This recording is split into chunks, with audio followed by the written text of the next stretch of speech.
पाकिस्तान में aviation industry खासी तरक्की कर रही है। कई एयरलाइंस पाकिस्तान के मुख्तलिफ डेस्टिनेशन के लिए अपना फ्लाइट ऑपरेशन शुरू कर रही है। पाकिस्तान की भी जो एयरलाइंस हैं नित नए रूट्स के ऊपर चलने का उन्होंने फैसला किया है। 18 जून की तारीख दे दी है। पाकिस्तान इंटरनेशनल एयरलाइन है, बुकिंग वगैरह इन्होंने शुरू कर दी है। फ्लाई दुबई ने बाकायदा तौर पर हफ्ते में 7 दिन अपना फ्लाइट ऑपरेशन शुरू कर दिया है।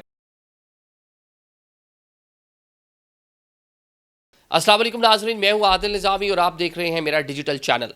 नाज़रीन, पाकिस्तान में एविएशन इंडस्ट्री खासी तरक्की कर रही है। कई एयरलाइंस पाकिस्तान के मुख्तलिफ डेस्टिनेशन के लिए अपना फ्लाइट ऑपरेशन शुरू कर रही है। पाकिस्तान की भी काफ़ी जो एयरलाइंस हैं वो नित नए रूट्स के ऊपर चलने का उन्होंने फैसला किया है, वहाँ पे अपना फ्लाइट ऑपरेशन शुरू कर रही हैं।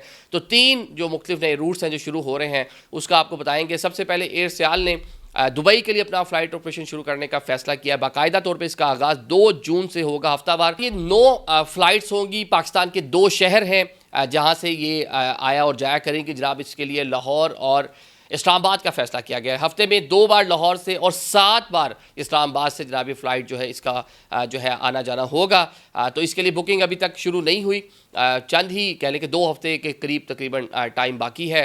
इसका बाकायदा तौर पर चंद दिनों में वो भी आगाज़ कर दिया जाएगा। इससे पहले भी आपको मालूम है वफाकी काबीना ने दुनिया के कई डेस्टिनेशन के लिए एयर सियाल को इजाज़तनामा दिया था कि आप वहाँ पे अपना फ़्लाइट ऑपरेशन शुरू कर सकते हैं। मतलब पाकिस्तानी हुकूमत ने इजाज़त दे रखी है। अब आगे ये अपने फ़्लाइट ऑपरेशन को किस तरह टाइमली एक्सपैंड करते हैं, नए जहाज़ लेते हैं, अब ये एयरलाइन पे डिपेंड करता है। जो माजी में जो उनको इजाज़त मिली थी वो चाइना के लिए थी, मलेशिया के लिए थी, श्रीलंका, थाईलैंड, बरतानिया और कुवैत। बरतानिया तो PIA भी नहीं जा रही, इजाज़त नहीं मिली हुई।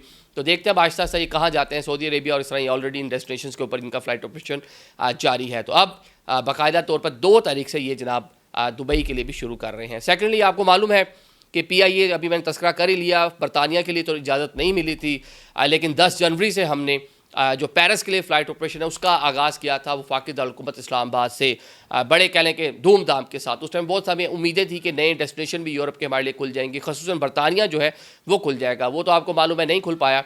अब जनाब पेरिस के लिए ही लाहौर से फ़्लाइट ऑपरेशन का आगाज़ किया जाने लगा है, शुरू किया जा रहा है। 18 जून की तारीख दे दी है। पाकिस्तान इंटरनेशनल जो एयरलाइन है इसकी अगर वेबसाइट पे आप जाएँ तो वहाँ पे आपको फ़्लाइट्स अवेलेबल होंगी, बुकिंग वगैरह इन्होंने शुरू कर दी है। बल्कि आप देखें तो एक बार मैं देख रहा था कि बहुत से लोग जो वेबसाइट पर आगे ये भी तबसरे कर रहे होते हैं, शायद लोग ये सहूलत जो है वो अवेल भी कर रहे हों कि वो पेरिस उतरते हैं और वहाँ से बाय रोड वो जो ब्रिटिश चैनल है उसको क्रॉस करके वो लंदन और अपना ये वाला सफ़र भी कर सकते हैं। तो इस तरह भी काफ़ी लोग उन्होंने अपना एक्सपीरियंस वगैरह शेयर कर रखा था। डायरेक्टली फ़्लाइट तो नहीं है, लेकिन चलें यूरोप के लिए एक दूसरा पाकिस्तान का मतलब शहर, उस वहाँ से लोग जो है वो फैज़याब हो पाएंगे। थर्डली, आपको मालूम है चंद दिन पहले फ़्लाई दुबई ने पेशावर के लिए बाकायदा तौर पर हफ्ते में 7 दिन मतलब अपना फ़्लाइट ऑपरेशन शुरू कर दिया है। पहली फ़्लाइट भी 164 मुसाफिरों को लेकर और 185 मुसाफिरों को लेकर फ़्लाइट वापस भी गई है। तो यहाँ से अंदाज़ा लगा लें कि फ़ुल बुकड यहाँ पे फ़्लाइट आई और फुली इसी तरह जो है ना वो बुकड ही यहाँ से वो वापस गई है। ये ना सिर्फ ये पेशावर में रहने वाले लोग दुबई आ जा सकेंगे, वैसे बड़ी तादाद यहाँ से खैबर पख्तूनख्वा से मिडल ईस्ट में आपके ख़ुसूसन UAE में काम शाम के लिए वहाँ पे मौजूद हैं। मिडल ईस्ट से मैं बात कर रहा हूँ तो वहाँ से जो कनेक्टिंग फ़्लाइट है वो आगे आना जाना उनके लिए आसान हो जाएगा। ना सिर्फ मिडल ईस्ट, अगर हम बात करें यूरोप और अमेरिका की, तो आप जब आप दुबई पहुँच गए तो आगे तो दुनिया आपके लिए खुली है। आगे एमिरेट्स उसकी जो फ़्लाइट ऑपरेशन है दुनिया में एक बड़ी कह लें कि उसका एक फ़्लीट है और एक बड़ा उसका एक फ़्लाइट ऑपरेशन है, दुनिया भर के मुख्तलिफ डेस्टिनेशन पे आ जा सकते हैं। पहले ये जो लोग हैं ज़्यादातर इस्लामाबाद का एयरपोर्ट जो है इसको इस्तेमाल कर रहे थे, या जो दीगर एयरलाइन वाया दुबई ट्रैवल करती थी या PIA के ज़रिए दुबई वगैरह चले जाते होंगे, वहाँ से आगे इस्तेमाल करते होंगे। लेकिन चलें, वहाँ जो लोग हैं उनको आसानी होगी और उनके लिए एक कहने के बेहतरी का मामला होगा। Thank you so much.